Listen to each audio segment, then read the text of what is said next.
loves, welcome to my YouTube channel. For those of you who don't know me, I'm Ashani and there are new videos out here every Saturday, so please subscribe so that you don't miss an update from us. And today, before I start the video, I just wanted to say that even though I have done my thorough research and made sure that I've taken information from extremely credible sources that I will link down in the description box below, I would highly recommend that you do your research for yourself before trusting this, because even though I have ensured that it is extremely credible, I still don't want you to blindly follow any of the advice or recommendation that I give. So without further ado, let's talk about how you can heal a broken heart.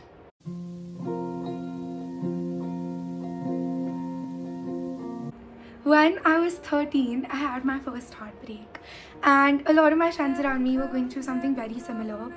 So me being me, I did my extensive research and I came across a TED talk from WINCH.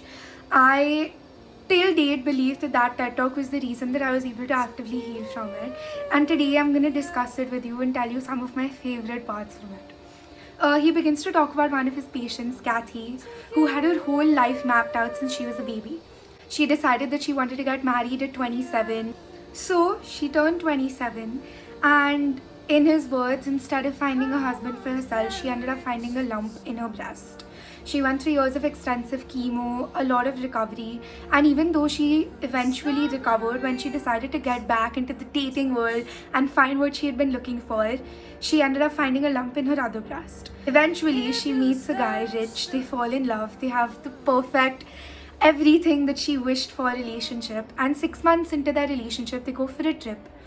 And they come back, it was amazing. He books a romantic restaurant for dinner, and she's so sure that he's going to propose to her from the core of her heart, but he ends up dumping her.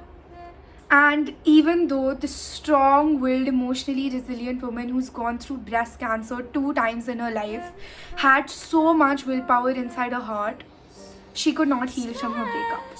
5 months later, she was still absolutely heartbroken, going over reasons of why he left her, what went wrong, and even though he told her that he did not love her as much as he cared for her, that feeling just wasn't the same, because her pain was so overwhelmingly dramatic, the cause seemed so too plain for it to be real. And I think that goes to say a lot about heartbreak. The reason why it hurts so much, the reason why it leaves us feeling so empty from within, even though it's merely a part of our lives. He goes on to say that when your heart is broken, you can't really trust your mind. It's all over the place. It's trying to lead you into situations that just aren't right for you, and methods that have time and time again proven to be effective are bound to fail. And even though it seems like an impossible situation to get out of, the 2 things that he highly recommended was 1, having a clear understanding of the why. And by the why, I don't mean it needs to be an extensive, completely detailed psychoanalysis of the reason it happened. Whatever reason you've been given, however stupid it may seem in your mind, even if you've not been given a reason, make it up and hold on to it for dear life, because that's going to keep you afloat when you might almost drown. So hold on to your why, make sure that it's cemented in your heart, that you keep reminding yourself over and over again. The second reason, and the second thing he stated, was that the second we get out of a relationship with someone, this doesn't even have to be a relationship. It can be a job opportunity that we missed, or a friendship, or something that we lost that we really cared about. We tend to idealize it. His smile, his eyes, the perfect job, perfect working hours, anything it is, we tend to make it seem like it was the best for us. So he says that we need to balance it out. Have a counteract. Talk about how they weren't right for you, the pet peeves, the things that annoyed you, the things that were wrong for you, and keep that list on your phone at all times for easy access. So the second you feel yourself drowning back, drifting back, feeling nostalgic, pull out your list, read all the exhaustive reasons, and trust me, you'll immediately feel better. Those are the 2 recommendations by WINCH. Absolutely adore him. The TED Talk is linked below. Please watch it, and let's get into the depths of how you can heal a broken heart. I think the first and most important thing to understand is why it hurts so much. You often blame yourself. You feel like you're overfeeling or you're oversensitive if you're hurting so much. But Scientifically proven, love and withdrawal from romantic love elicits the same response in your brain that a drug addict experiences. And it's a very powerful statement, but love can be addictive. The hormones that are released when you're in love, which are oxytocin and dopamine, the happiness hormones, are replaced by cortisol when you're not given it. And cortisol is the stress hormone. It's what causes anxiety, stress, insomnia, nausea. So to understand that it's a physical response in your body is extremely important. Secondly, your brain registers the emotional pain the same way it registers physical pain, which is why you might feel like your heartbreak is causing actual physical pain. The language we used to describe heartbreak, I feel like my heart's been ripped out, it was gut-wrenching, it was like a slap in the face. They're very, very physically hurting terms. Thirdly, any type of acute emotional stress, whether it's positive or negative, can cause the left ventricle of the heart to be stunned or paralyzed, causing heart attack-like symptoms including strong chest, arm or shoulder pain, shortness of breath, dizziness, loss of consciousness, nausea. And even though it's a good thing that it isn't technically a heart attack, so it does recover over time, it can be emotionally really stressful and painful to go through. So never undermine the fact that your heart is broken. Your body is physically responding to it. Okay, so now that we know that the inner workings behind a broken heart are so complex and intricate, let's talk about some actual ways of healing. This varies person to person. Again, I've linked all my resources down below, so please check them out for yourselves. Delve deeper, do all your research. But here's what I've learned. First of all, because heartbreak shares so many symptoms with stress, and like I said, the hormone cortisol is common between the two, you can try tips that you would usually try to curb stress. For example, eating well, exercising, sleeping on time. Because your body's physical cues, when they change, the internal workings also change. Cortisol drops when you exercise, it drops when you eat well.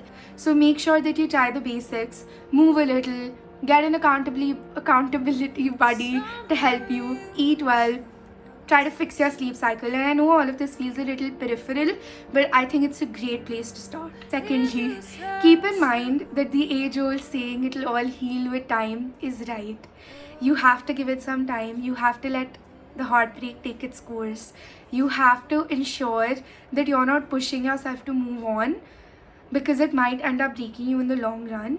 So just understand that everything will get better with time. You just need to allow it the time and space to get better. Thirdly, there's no shame in feeling like you're not coping very well with heartbreak. It's completely normal to take a lot of time, and if you feel like you need additional help, please seek professional help.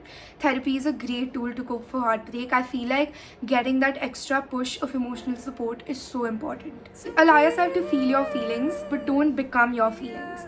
Allow yourself to feel by, say, venting, screaming, crying, journaling. It sounds very Bollywood, but trust me, it helps. The second you give your feelings an outlet, they become lighter in your chest. How do you not become your feelings? Set a timer, say 60 minutes, and use those 60 minutes to completely vent them out in whatever way seems right to you. And the second those 60 minutes are over, distract yourself. Do something else and try not to completely get sucked into the emotion. So do the timer thing. Seems kind of difficult to do considering that your emotions are all over the place, but give it a shot. Find an effective support system. This can again be a therapist, it can be a couple of people you love. Whatever it is, whoever you feel trusted by, whoever you trust and know that they can emotionally support you, please reach out. Build a positive community around you, because that is the most important. It is shown that social support is extremely important to deal with heartbreak. Take care of yourself. This is your time to grow. This is your time to understand yourself better, to build a relationship with yourself. So use it to your maximum potential. Don't judge the length of your healing process. Everyone heals differently. Everyone has a different timeline. You're allowed to take 2 years to get over a 5-month relationship.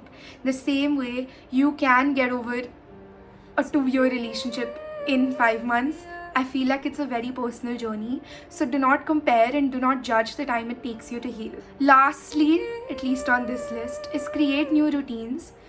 You had routines in that relationship, whether it's movie night every Thursday, whether it's going out with your friends every Friday, create new routines for yourself.